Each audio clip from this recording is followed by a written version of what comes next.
She was asleep in row 12, when the captain asked, "Is there a pilot on board?" The cabin lights were dim, the steady hum of the engine soothing, and passengers on the overnight flight had begun drifting into restless sleep.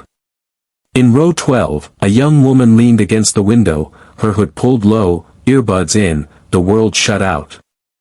Her name was Amelia Carter, a former Air Force pilot who had quietly left the skies behind 2 years earlier after a tragic training accident claimed her best friend. She hadn't touched a cockpit since. The plane rocked slightly with turbulence. Amelia stirred, adjusting in her seat, unaware of the silent tension building in the front of the aircraft. Up near the cockpit, a flight attendant's voice cracked through the intercom, shaky and urgent. "Ladies and gentlemen, if there is a licensed pilot on board, please make yourself known immediately." Gasps rippled through the cabin. Passengers sat upright, eyes wide, whispering questions. Children clutched at their parents, sensing the fear in adult voices. Amelia blinked, half awake, the words echoing in her ears. "Is there a pilot on board?" For a moment, she froze, her chest tightening. Memories flashed, her best friend's laughter, then the radio silence after the crash. Since that day, she had sworn she would never fly again. Her heart pounded. Someone else would step up, surely. There had to be another pilot on this flight. But the silence was deafening. No one moved. Then the flight attendant's voice came again, more desperate, "Our captain has suffered a medical emergency. We need immediate assistance." A child began to cry in the row ahead. An older man whispered, "We're doomed."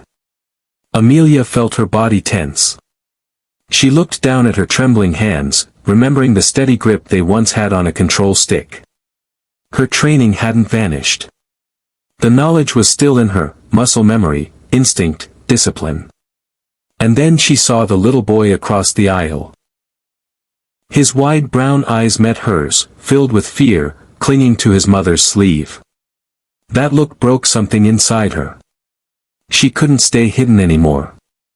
Amelia stood. Her voice wavered at first but grew steady as she said, "I'm a pilot." Heads turned. Hope flickered in frightened faces. The flight attendants rushed to her, relief washing over them like a flood. "Please, come with us," one said, guiding her forward. As Amelia stepped into the cockpit, the sight made her throat tighten. The captain slumped unconscious in his chair, the co-pilot pale and sweating, overwhelmed by the sudden responsibility. Instruments blinked and flashed, the aircraft slightly off course. The co-pilot looked at Amelia with desperate eyes. I can't do this alone," he admitted. Amelia inhaled sharply, then slid into the captain's seat. Her hands hovered over the controls, her heart racing. "It's just like before. You know this. You've done this 1,000 times." She whispered to herself, "Focus." The headset pressed against her ear as she spoke with air traffic control, her voice calm, professional, like muscle memory awakening. The co-pilot steadied beside her, grateful for the help. Together, they corrected the course, navigating turbulence with precision. The cabin behind them was silent, passengers holding their breath, unaware of the storm inside Amelia's heart. Every move she made felt like stitching together the pieces of the person she thought she'd lost forever. When the runway lights finally glowed beneath the clouds, Amelia's eyes filled with tears. She guided the aircraft down, wheels kissing the ground with a smooth, controlled landing. The cabin erupted in cheers, sobs of relief echoing. Passengers clapped, some crying, some whispering prayers of gratitude. Amelia removed the headset, her hands trembling. The co-pilot looked at her with awe. "You just saved hundreds of lives," he whispered.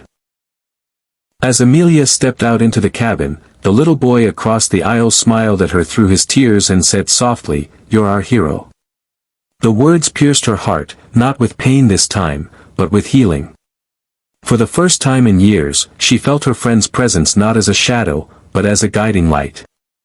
She realized that walking away from flying hadn't healed her, it was stepping back into it, for others, that finally set her free.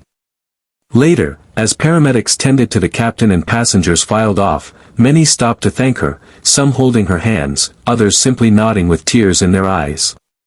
Amelia didn't know what her future held, but she knew this moment had changed everything. Sometimes life asks us to rise when we least expect it, when we think we're broken, when fear convinces us we can't. But courage isn't about being unafraid. It's about showing up anyway, for others. That night, Amelia Carter walked out of the airport into the cool air, the weight on her chest finally lifted. She had gone from hiding in row 12 to becoming the reason hundreds of strangers saw another sunrise. And deep down, she knew, she was a pilot, still, and always. Sparkle's final message. No matter how far we drift from who we once were, life has a way of calling us back, reminding us that our greatest strength often lies dormant, waiting for the moment when others need it most.